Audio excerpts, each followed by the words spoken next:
Why is it that a movie called Awake, a movie about not being able to go to sleep, is the only thing that's putting me to sleep?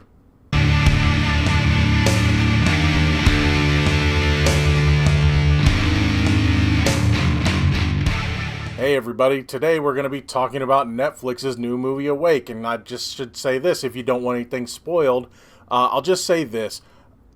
This movie should have been called Asleep, because, man, this movie is boring. So no, I don't recommend it. And I'm not the only one. Look, I don't hardly ever agree with Rotten Tomatoes, but man, the Rotten Tomatoes score, both the critics and the users actually agree. They all say it sucks. And this movie is not very good. So yeah, if you don't want any spoilers, I don't recommend it. So here we go, because there are going to be spoilers in this review. What this movie is about is some worldwide event happens, and all of a sudden, people cannot go to sleep. They cannot sleep. So since you can't sleep, starts messing with your mind. Freddy Krueger's out of a job, and you have these people going crazy. What you have is a mom who was married to, and she was in the guard. I don't remember which part of the guard or which service, but she was in the guard, and from what you can see from pictures, she was married to another military guy, but he died. I can't remember if they even said if he died in the war or whatever. I believe they did. Again, this movie was boring the snot out of me, so I may have dropped a few details here and there in my brain. Anyway, the grandma, the husband's mom, is taking care of her kids, an older teenage boy and a young daughter, and the mom, played by Gina Rodriguez. They hint that she had some problems with drugs and things like that, but she's been clean now, even though she's stealing drugs to sell them. So anyway, this world event happens, and of course, she was trying to steal. She goes to try to steal all the drugs, because all of a sudden, nobody can go to sleep. But it turns out that the military has found one person that can fall asleep, and they're studying this person. But also, you find out that Gina Rodriguez's daughter can sleep, so they have to decide whether to keep her away from the military and just the world goes crazy and she teaches her how to survive this crazy world, or they take her to the military and they figure out, okay, can we figure out how she can sleep and nobody else can? Boy, where do I even begin? This movie's about an hour and a half. And let me just say this. I can understand the world going crazy after, like, I don't know, 4 days of not being able to sleep. But man, the people, this is the first big real problem I had with this one. The people, and it starts in a church. The grandma takes the daughter to church, and everybody's gathered in their church, and the pastor's trying to, say this could be a test from God and all this stuff. Well, it's only been like a day.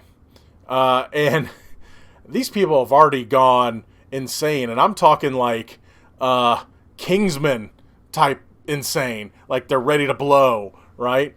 And let's just say it gets violent really quick. And they've only haven't slept for it's been like a day and a half, 2 days. I can understand being pretty irritable if you haven't slept in 2 days, because I know I've gone very long periods of time without sleeping, but I'm not ready to blow someone's head off or sacrifice a child because the child can sleep and I can't. Maybe that's what Jesus wants, is the way that people are acting. And one of the military guys that Gina Rodriguez's character knows, he gets his head blown off by a cop, because the cop's like, we need to sacrifice the girl. It's been 2 days, guys. Come on. And the movie's only got an hour and a half, so man, they have to rush every single story, every single plot point.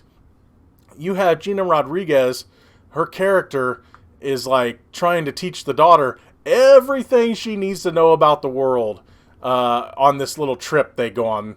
See, because all the cars and everything are messed up. It's like an EMP type thing went off. They explained what happened, and I don't remember what it is, and I don't care. But no electronics work. But if you find like a vehicle that has no computer, like an older car, and you can replace a battery in it, and you can get them to work. Like the military has working Jeeps and things like that. So you've got some working equipment. They do get their hands on a car, and they go on a little road trip trying to find this hub where the military's studying people. Well, along the road trip, they just run into... First of all, she's trying to teach the daughter everything. She tries to teach her how to drive, how to shoot a gun. You need to tell her you need to find a library, just to get all the info you need, and just she's trying to teach her about the apocalypse. And this movie only spans like 4 or 5 days or something like that. But anyway, along the road trip, they go to this library, and first of all, if they're trying to protect... This is another stupid thing. I'm just frustrated with this movie. You're trying to protect the daughter, right? You're trying to protect the daughter. I know. Me and her brother stay inside the library while the daughter goes and sleeps by herself in a car that's running. Yeah, that's a good idea. So anyway, it just so happens that there is a prison next to said library where all the prisoners have gotten out. Now, it turns out that they were starving inside the prison, and the guards just let them all go. It's like, the world's ending, why not? Just get out of here. You have a bunch of creepy prisoners, moving up, they're trying to get a hold of our heroes. And before that happens, one of the criminals grabs the car and goes. Because, of course, you left the keys in it or it hot-wired and running. And you let your daughter go to the car, the daughter you're supposed to be protecting. You let her go out there by herself so she could fall asleep. She couldn't sleep in the library, I guess. I don't know. But anyway, this is how they meet the one nice prisoner in the group of prisoners. His name is Dodge, as he says. I'm willing to bet that he was just, naming a car. But anyway, he, at first, they go with him, but at first they don't trust him. Then they end up trusting him because, of course, they do. And he gets them to the hub, but they let him have the car and let him drive off. And Mom sneaks into the hub, and she actually gets to talk to the woman they have that can sleep. But the woman's like, I should have been dead already. How can they take more blood from me? Of course, they're giving you a hint on how they solve things. The woman's like, I should be dead already, and so and of course that made me miss something, and I'll go back to it because I missed a plot point that actually plays into the end. But I'll get back to that when I get to the end because, again, this movie just had me frustrated and scatterbrained anyway. So, Mom sneaks in, talks to the woman, gets caught, but ends up escaping. But as she's escaping, she goes back to where she left her kids, again, by themselves, which, I mean, granted, the daughter was at least with the older brother, but all of a sudden, she knew about this house that had like a week's worth of food in it. It's like, wait a minute, where did this come from? But anyway, she tries to go back there, but all of a sudden the military is chasing down Dodge. Dodge has picked up the kids, and they all get caught by the military. They take them in there. They want to hire Dodge or get him working because he's an engineer. The son and mom get handcuffed in a room, and they're going to study the daughter. The other woman that that can sleep, she dies. But they try to save her, but she dies. But all of a sudden, just things go crazy, and military guys start going nuts because they haven't slept in like 6 days. Start shooting up the place. Mom gets away. They don't escape. Dodge ends up getting killed. They basically survive the night. There's really in the morning. There's mom, son, and daughter, and then there's one military guy left. But before the night was over, they were gonna. Oh boy, this whole thing just gets dumb. Something happened to the son. I can't remember if somehow he's gonna die. I don't care because this movie's stupid. And they try to use the defibrillator on him, or the clear, and they don't wait for it to be clear, and everyone gets shocked.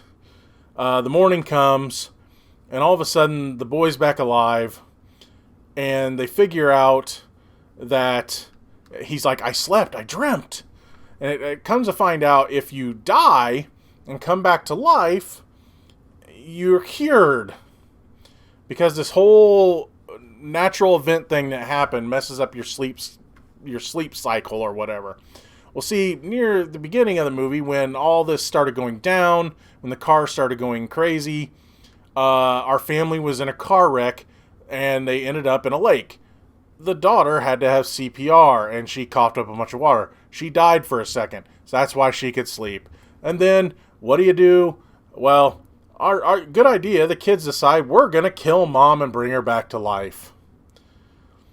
Yeah, because, every time you kill somebody, you can just bring them back to life. I mean, using CPR when someone drowns, it works all the time, 100% of the time, right? So they drown their mother. The movie fades out, and you hear her go, and she's back alive, and I guess they're going to live alone in the apocalyptic world. I don't know. Look, man, when they're going on their road trip, people have gotten freaky. There's naked people walking in the road because I don't know why. They're a cult now. Just all sorts of craziness in this movie, and it's not the fun kind of craziness. It's like you didn't have time to world build type of craziness. This movie is not worth even the hour and a half that it is. I don't dislike the people in it. I like some of the actors in it. I like Gina Rodriguez, but this movie itself, the entire story, is just really, really dumb and really, really boring. And again, a movie called Awake that wants to put you to sleep is not a very good movie. And just don't.